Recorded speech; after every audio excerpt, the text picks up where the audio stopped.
Hello, and I was going to say good afternoon, but it's actually still AM.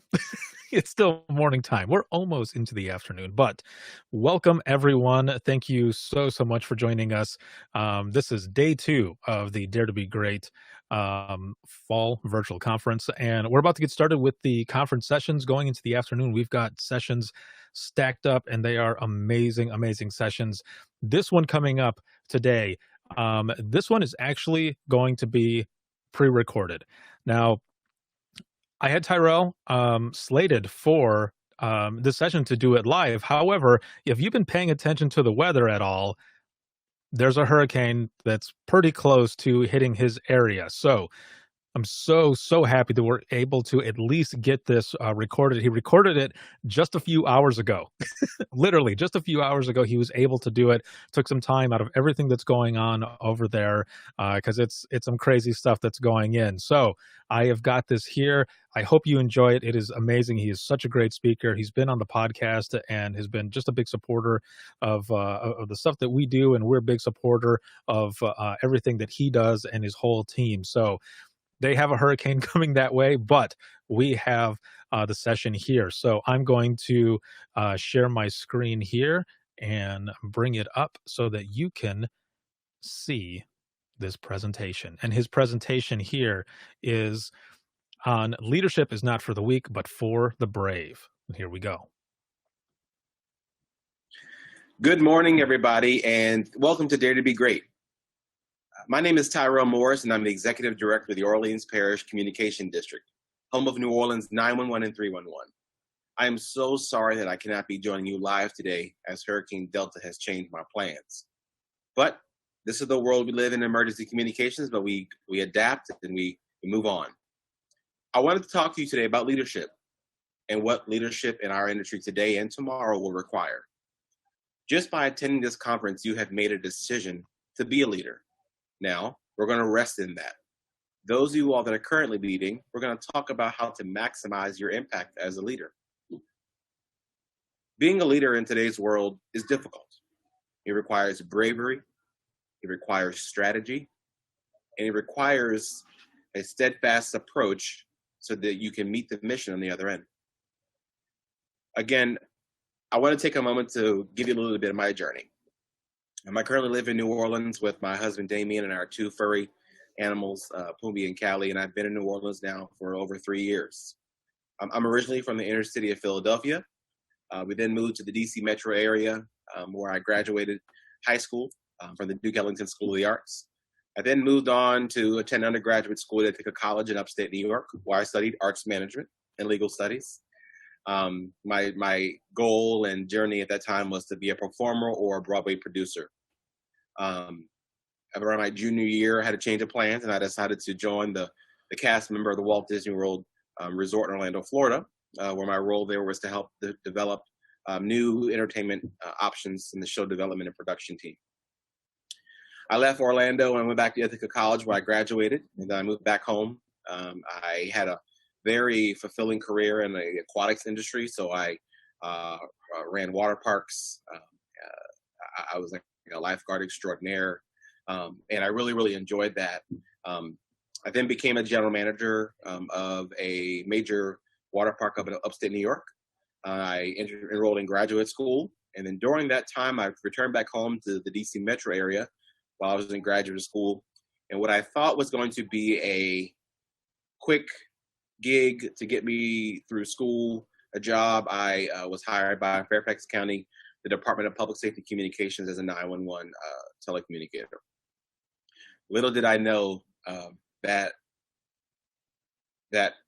short blip that I thought was going to be the beginning of a very long and fulfilling journey in the industry of emergency communications. After I finished graduate school, I then left Fairfax County and went to the DC government, where I had the pleasure of being the director of aquatics for the entire District of Columbia, overseeing a staff of 400 and about 50 aquatic facilities across the city. But I was missing something. I was missing my passion to serve. I was missing what I so enjoyed. I was missing my the ability, or I was missing out on making our community safer. So then I came to New Orleans. I came to New Orleans as a deputy director of operations, and then ultimately ended on August 9th. I had the pleasure of assuming this role as executive director. It was August 9th of 2018. And this journey thus far has been incredible. I have the absolute privilege and honor to lead an agency of 180 heroes under the headset, as I call them, or gladiators, who throughout the year protect over 18 million visitors in our 450,000 residents, processing over 1 million calls and 600,000 public safety incidents or responses. In addition to 911, we also process 311. And for those of you all that are not familiar with 311, it's everything that 911 is not. We are literally your gateway to government. So we're either calling about you need a large item picked up for trash, or you need to order a new trash card, a recycling card, or as COVID-19 has presented an opportunity, you need a little more assistance. Rather be rental assistance, you need meal deliveries, you need just a little bit of guidance, coaching through our governmental systems and programs. We are here 24 hours a day to be that for whoever may call. But what does it mean to be in 911 today? You know, 911 is over 50 years old. As we know, we recently celebrated the 50th anniversary. And we're at a place now where, I'll be honest, we've lost our identity a bit. You know, ultimately, we understand the mission of 911, right? When someone calls, our job is to get the information, paint a picture, and provide some relief by sending the right people to remedy or mitigate whatever's happening. Here, our mission statement at OPCD is get the right people to the right place at the right time. We've added a little bit of spice to that, and we try to do that better than anyone else in the world, but it's not a competition. The second part of our mission statement is not an attempt to be better than anyone. What it is that it's an accountability check for ourselves to make sure that we are doing everything we can to provide the best service as we know it in that day. I'll give you an example. If a neighboring jurisdiction has a new piece of technology, a new policy that brings some efficiency, I want it. I want to bring those same benefits realized by that other agency to mine, and also continue to improve it, so then we can share it with others. That's what that second half of the mission statement means. It's not an attempt to outpace each other or to say that we had the best 911 center in the world. Now, I think every director wants to believe that, but if we did not believe in our own people, we can't expect them to believe in themselves, right? So 911 today, when I talk about how we've lost our identity, we have very different variations of the quality of care that you can receive in this country. If you're sitting on a border of two jurisdictions and you dial 911, based upon where your call is answered, could vary greatly in the kind of service that you receive. Are you getting a call answered and you're being transferred multiple times? Or are you getting a center that is trained to provide complete service to include emergency medical dispatch instructions, pre-dispatch or pre-arrival instructions, all those things that the public expects from all of us? Are you providing it? In the year 2020, for me to think that it is possible to dial 911 and to reach a call taker that is not able, I'm not going to say willing, but is not able to provide you CPR instructions over the phone, to me, is flat out unacceptable. And again, it's not about the director or the center's unwillingness to provide that service. It's really about resources. Do we have the training? Do we have the staff? Do we have the infrastructure in place to support that type of service? You all as leaders, you need to fight until your community gets that service. I don't care if your population is 3 versus 3 million. There should be no level of difference in the level of service that is provided when you dial 911. We talk about being recognized as first responders, and don't get me wrong, the 911 Saves Act is a phenomenal initiative, and I believe everyone should support it. But as we go down this journey in this quest for recognition as first responders, we have to prepare to be held to that level of accountability. When I look at minimum training standards, we have some states that are very brave and are leading in that in that regard, but we have some states that are silent. We often compare ourselves to our counterparts in police, fire, and EMS, who I don't think there's a single police department out here that does not have minimum standards or training standards, certification, entry requirements that are in place to ensure that the person that's entering has the ability to provide quality care. We need to do the same thing. Even in my own state of Louisiana, that includes us. We do not have statewide minimum training requirements. Now, we do have some organizations in the state that do phenomenal work. They're going above and beyond what the public expects in the attempt to provide the best service possible. But if we talk about equity and recognition, we'll also talk about equity and quality and equity and accountability. The role of 911 has changed dramatically. We are no longer operating in a clerical or an administrative capacity. We are not simply answering the phone, typing in some information, and repeating it on the radio. Our emergency communications across the nation are now making intelligence decisions, but also operational decisions on the ground. The 911 emergency communications professional, by definition and by function, is the initial incident commander. We have to embrace that responsibility and cherish it with the utmost respect. When the public calls 911 until that unit gets on the scene, you are their lifeline.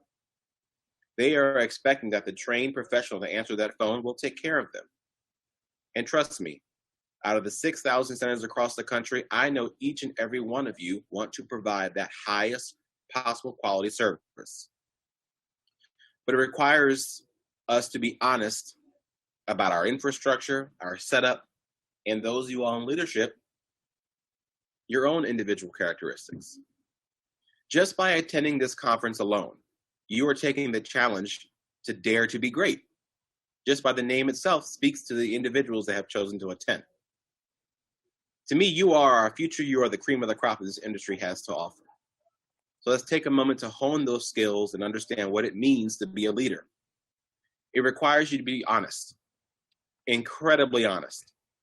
You know, I saw a quote this morning from one of my alma maters from high school, Mr. Dave Chappelle. And in that quote, he said, the hardest thing to do is to be true to yourself, especially when everyone is watching.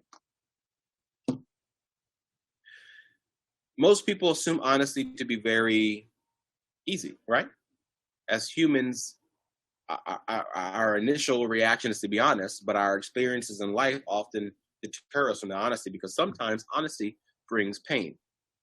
Honesty brings stress. Honesty brings hurdles, and it faces you to have conversations you may not be ready to have. And in some instances, that's okay when you're only servicing yourself. For those of you all that have followers, you're leading an agency, you're leading an organization that ultimately impacts the life of others, you don't have the ability or the option but to be honest. Your communities depend on it. Understand that in this role as leadership and public service, you hold the public's trust. And that is the highest honor I believe anyone can have. As I look around as we enter or not enter, we're in the middle of an election, we often talk about honesty. And that is what prevails when people are making selections. When they dial 911, there's only one selection, you. The public does not get the option to decide who answers their call. So we owe them nothing else but to be honest with ourselves, honest with our productivity, the quality of our work, and what we do with their public trust. You must be brave. We don't work in an industry where every day is happy-go-lucky. Today, we're going to be briefed on the track of Hurricane Delta, which will have a phenomenal and substantial and devastating impact to the people of the great state of Louisiana. We know that. But the only way to prepare for storms like this or emergencies like this or disasters like this, we have to be honest with what they are. The COVID-19 pandemic has ripped this country to shreds. It has destroyed lives. And in this particular city has had devastating impacts. At one point in time, the city of New Orleans was a hotspot, one of the fastest growing hotspots in the nation. But we were incredibly honest about what this virus.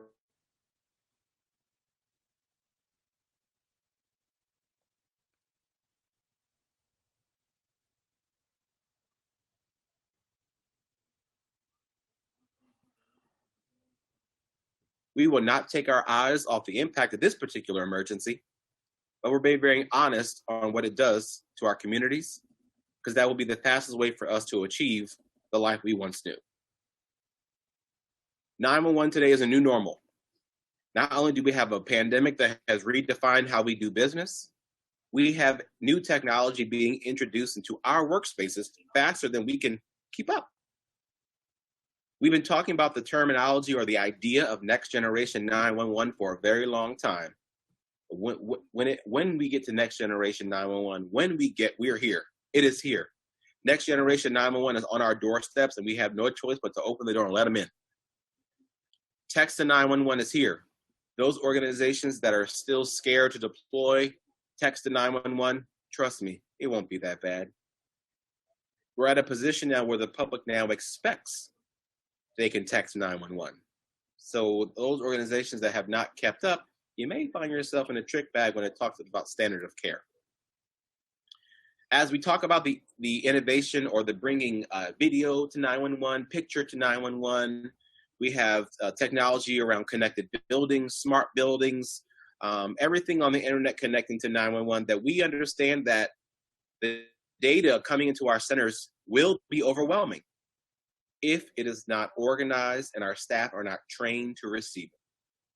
But that requires us to be very honest, as I mentioned, with ourselves, the current skill level or capacity of our current organizations, and preparing ourselves, because we will not have an option. I had a conversation with a fellow director about a year ago, and their statement to me was, well, what if the 911 center doesn't want to move to next generation 911? We have to stop talking as if that is an option. Throughout the course of this nation, industries that do not keep up with the trends or do not stay on the bleeding edge to provide the highest quality of public service, what ultimately happens is they are regulated into that space. So, 911 leaders, here's my advice. The bar is rising. Hang on and do the pull-up, or let go. Because ultimately the public will get this high quality service. Either we embrace it, we help shape it, what that experience is like, or we sit back and wait for somebody to tell us to do it and how to do it. And I think I know all of us want the first option, right? The next piece is authenticity.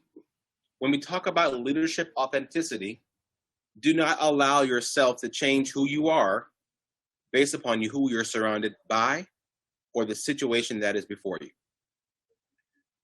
When we are leading organizations, when we are chosen to lead a particular cause, group of people, an agency, a municipality, the people who put us there, they pick the entire us.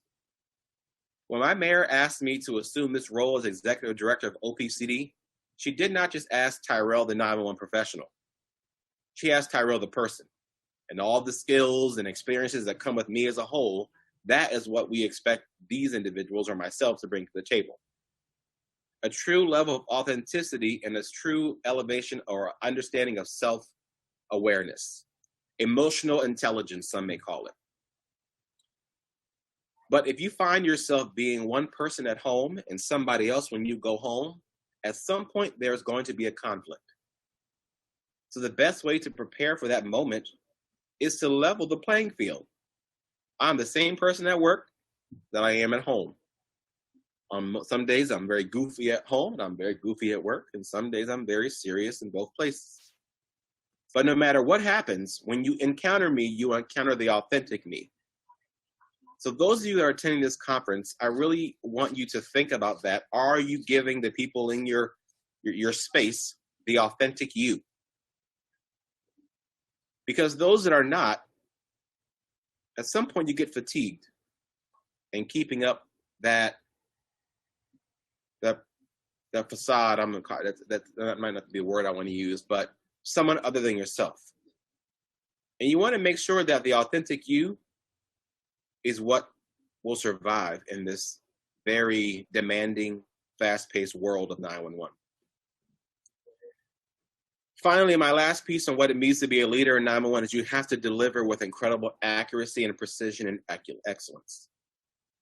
When you are delivering work products, the quality needs to be so high that no one second guesses the deliverable. We have a theme here at OPCD for the rest of the year. Mediocrity does not live here anymore, meaning that although we understand that mistakes will happen, we work very, very hard to make sure they don't happen again. We do that by conducting root cause analysis, being very honest and open with each other, and when we hit the mark and when we don't. But we have to deliver with exceptional and the exceptional service and highest quality possible in everything that we do. When people call you, they should know that you're going to do what you say, and what you ultimately deliver is going to be high quality. If people begin to not depend on the information you deliver, if they are not proud of the way the information is delivered or the quality of the delivery, you may find yourself getting left out of certain very important conversations that your people need you to be in. So when you send an email, when you do a presentation, when you submit a proposal, when you give testimony, when you do press conferences, when you speak to elected officials, be sure that you do it with the utmost accuracy, precision, and the highest quality of excellence possible. It is exhausting. I know this. Trust me. It is very exhausting to always be on. But it is the pace that our people deserve. When I say our people, I mean our communities, our staff, and yourself. I think emergency communication directors are one of the hardest working people in any community because every emergency, no matter what agency is responding, touches that organization.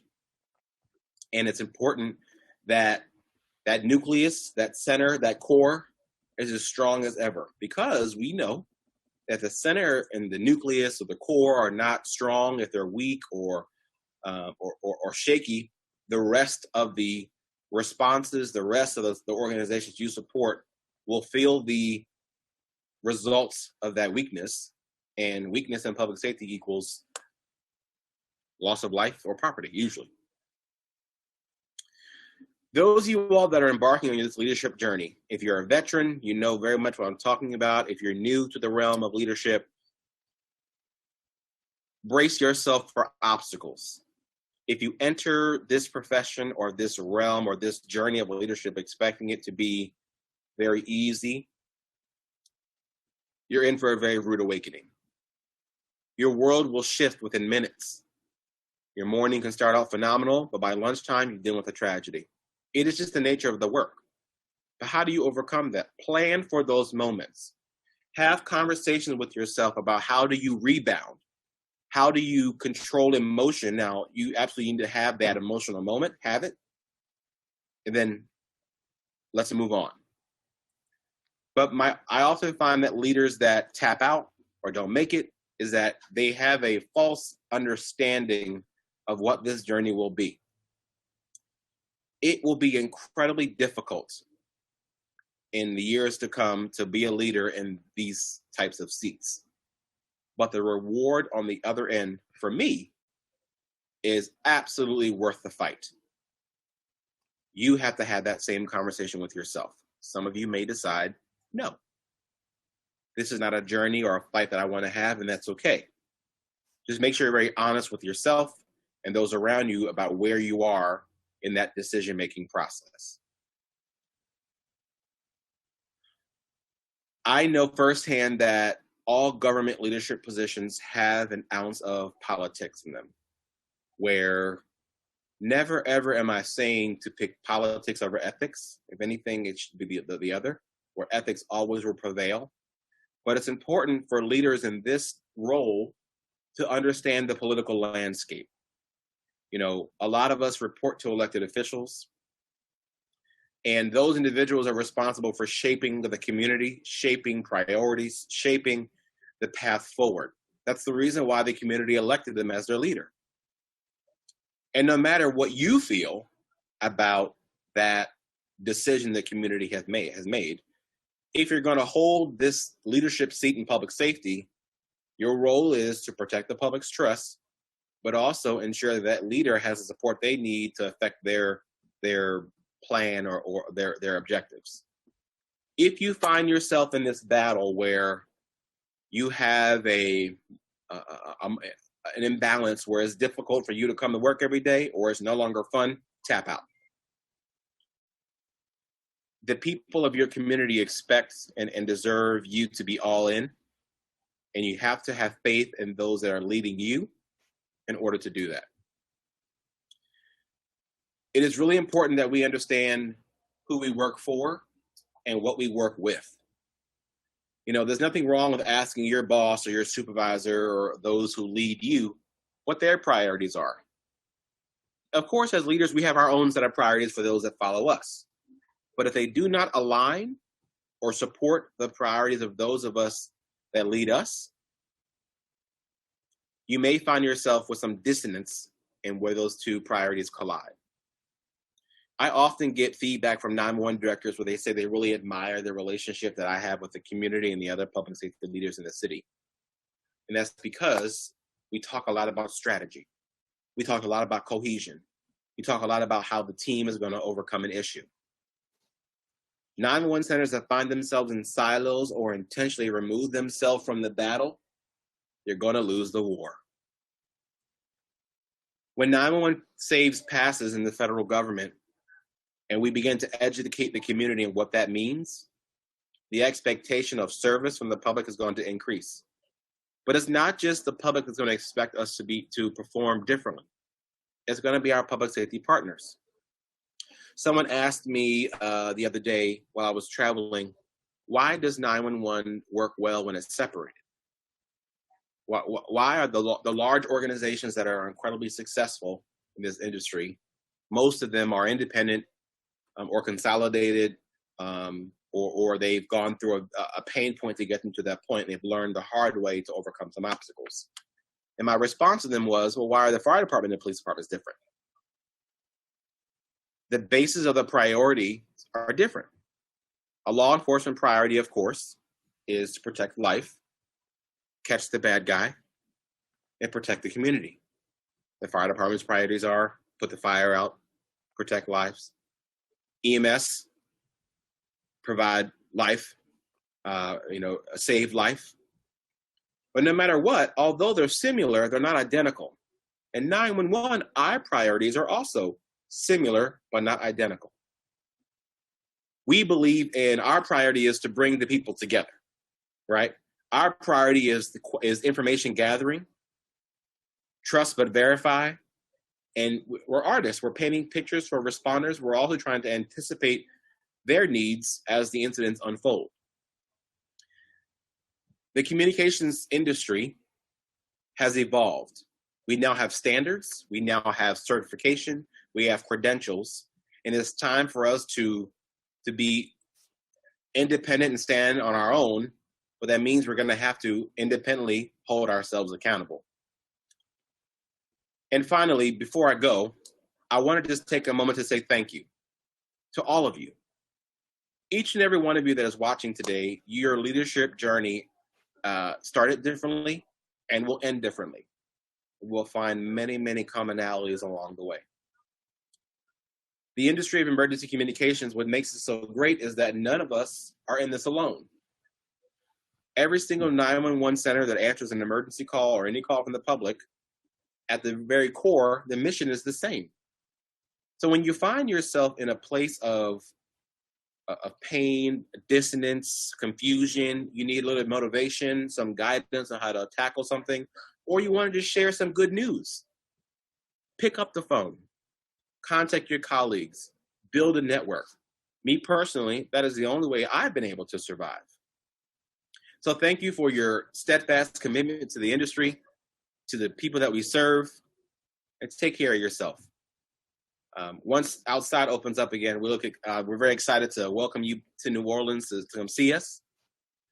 And those of you all that are dealing with all types of emergencies right now, our thoughts and prayers are with everyone right now in the industry. I feel the general exhaustion of everybody right now, but it'll be okay. We're all in this together. Yes, we live in a new normal. The way we do business has been redefined, and that's okay. But ultimately, like I mentioned before, pick ethics over politics. Ask for help when you need it. Remember to smile. Remember to laugh. Remember the sun will always come up the next day. Thank you all for joining me today. Have a good rest of the conference. Wow. Wow, wow, wow. There is so much that was part of that presentation that, man, that is going to be a hard one to recap. So Leah and I are talking kind of back and forth as this was all going through, and Tyrell, thank you so much, man, for having the opportunity to record this with everything that's going on over there. It was just the other day he had sent me a message. He's like, "I've got a dilemma," and was telling me what was going on. I said, "The recording." Let's go ahead and do it, because there was a possibility that he might have been able to do it live at 3 p.m. Eastern today, but with everything that's going on and the hurricane getting closer, I thought this would be the best way to do it, just in case something had come up. And as you all saw right there, that was such a powerful and amazing session. Again, thank you so much, man. This means so much, not only to me, but to everyone here. And I hope that you're able to come back and look into the comments and see everything that is on here, because the comments are just exploding right now on everything that you said, and what everyone is taking from it. I'm looking at some notes that I have right here, actually, between my chat between Leah and I, and a couple of the quotes. You had said, "Mediocrity does not live here anymore," and that was a really big one. But another one. Um, was the bar is rising, hang on and do the pull up or let go. Very, very well put. Um, Stay safe. Thoughts and prayers to you and your entire crew out there, and good vibes and everything. And all of you, thank you so much. This session is going to be on here forever for you to come back to be able to see and take those words again. These, and you can tell others as well, whether you're registering now or you register a month from now, all of these sessions are going to be up here and available for all of you to see whenever you want. The replays, as soon as I end this broadcast here, it's going to immediately go into replay. So again, I hope you enjoyed this session. I know I did. I was listening and trying to take notes as much as possible without you hearing my typing, because I needed to keep the microphone open so that the audio from the video would come over as well. So I was blown away. So this was amazing. Once again, thank you, Tyrell, for everything, and your crew and everyone around there is very, very lucky to have you, and we were lucky to have you for Dare to Be Great too, this fall virtual conference. Thank you, everyone, for attending. Once again, like I said, you can come and see this on replay on demand at your leisure whenever you want. It will always be here. So thank you all for joining. The next session that's going to be coming up is going to be coming up at noon in just about 10 minutes here, actually. And it's going to be with Doug Showalter and Company. And his session is Lead, Follow, or Move Out of the Way. Thank you again very much. And I might actually put that session up on the Facebook page here pretty soon as well. That was a very important message. Very well done. Have a good one, and I will see you in the next session.